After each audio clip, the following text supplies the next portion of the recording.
నా గొంతు బాగున్నా బాగాలేకపోయినా నేనే మాట్లాడతా.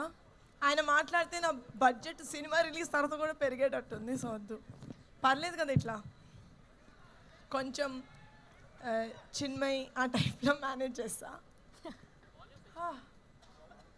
ఇంతకన్నా ట్రై చేస్తాను సార్, మొత్తం పోతే పోద్ది ఒకేసారి.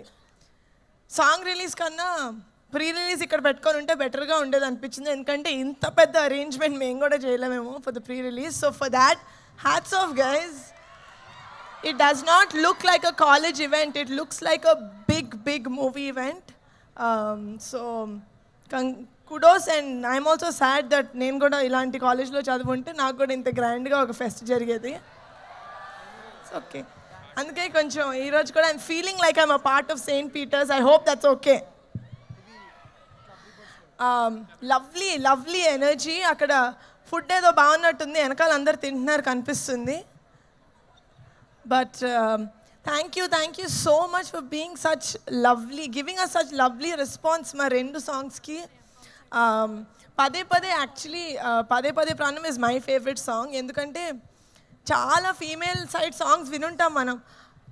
ఆల్మోస్ట్ ప్రతి పాటలోనూ హీరోని అడుక్కోవడమే సరిపోతుంది, నాకు ప్రేమిప్పు అని. I don't like that. We're not begging for love, we're just telling this is how I feel in love.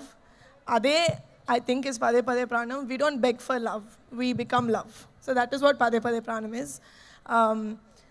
I really hope April 3rd na meer andaru Rakasa theatres lo chudandi. It has fantasy, it has adventure, it of course has brilliant performances and చాలా comedy. Family అంతా చూసే cinema, friends అందరూ చూసే cinema, చిన్నపిల్లలు పెద్దవాళ్ళు అందరూ చూసే cinema. Thank you so much for giving us the opportunity to coming and celebrating our song Pade Pade and to put forward our film in St. Peter's Engineering College. Thank you so much. I hope you guys have a very good rest of the evening without us. But enjoy along, like we are going to live vicariously through you, okay? So, bye-bye. So yes, have an amazing rest of the evening, and గొంతు బాగున్నప్పుడు మళ్ళీ next time post release వస్తాను. అప్పటి వరకు మా పదే పదే song మీరు పదే పదే వింటూ ఉండండి. Thank you so much. Thank you so much Niharika గారు. అండ్ బ్యూటిఫుల్లీ అయిపోయింది. ఎస్, లేట్ లేకుండా మాకు కూడా అర్థమవుతుంది, మీకు కూడా ఫెస్ట్ రిమైనింగ్ ప్రోగ్రామ్స్ ఉన్నాయని తెలుసు. లేట్ లేకుండా సంగీత్ శోభన్ గారిని మాట్లాడవలసిందిగా రిక్వెస్ట్ చేస్తున్నాం. లేట్ లేకుండా ఫస్ట్ లైట్లు ఆపేద్దాం ప్లీజ్. ఈ ఫ్రంట్ లైట్స్ కొంచెం ఆఫ్ చేసి. నేను వెనక్కి వచ్చిన లైట్ ఓకే, ఇది బెటర్. ఇది ఓకేనా? డన్. ఎస్.